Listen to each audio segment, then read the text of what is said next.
Sumalang na sa pagdinig ng Senado ang panukalang budget ng DPWH para sa susunod na taon.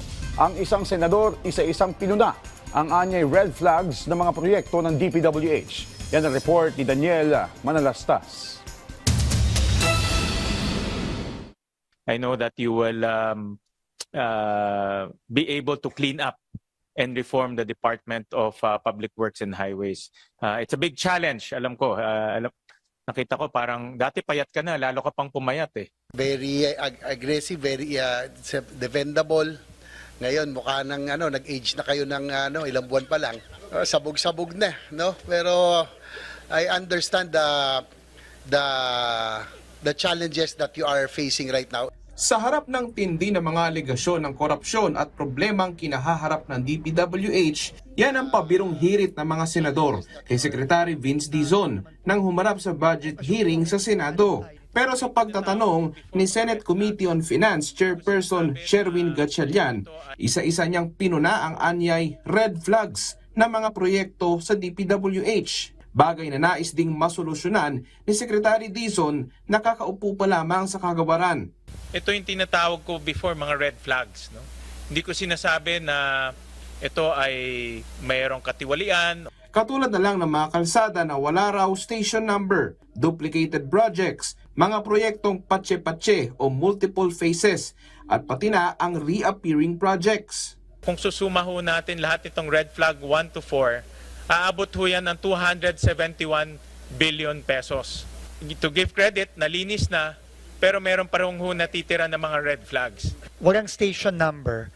Kailangan po i-validate. Unang-una, kailangan i-validate ito. Kailangan magagyan ng station number para malaman natin unang-una yung basic. Sa duplicates po, uulitin ko po, tanggalin na po natin yung 40 natitirang yan.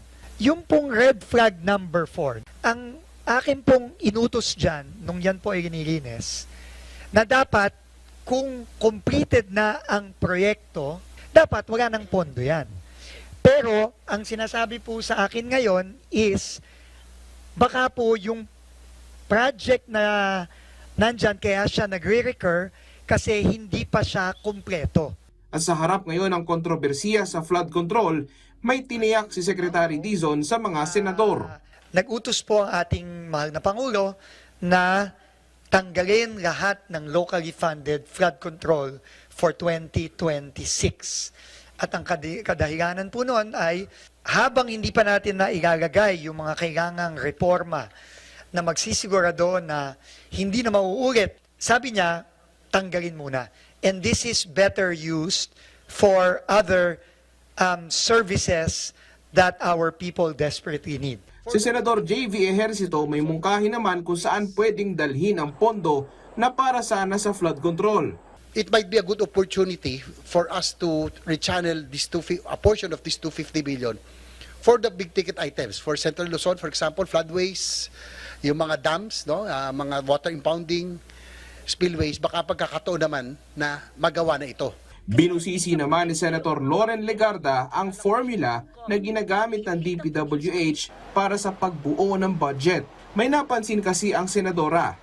Kasi may isang probinsya, ayoko naman banggitin, no? Kilala ko rin yung Kong.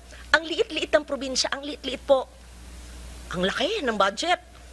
Sa NEP, ano po ang inyong pag-compute po ng NEP ng 2026? At pangalawa, paano nyo gagamutin yan sa 2026? Hanggang ngayon po, hindi namin naiintindihan kung paano inallocate yung 2026 budget among legislative districts. There is this formula supposedly, which parametric formula. But moving forward for 2027, we are going to completely scrap that formula of the former DPWH officials. Dapat baguhin po natin yung sistema na kung sino ang malapit sa kusina, siya po ang malaki. I think it should be based on population, based on the need of the people.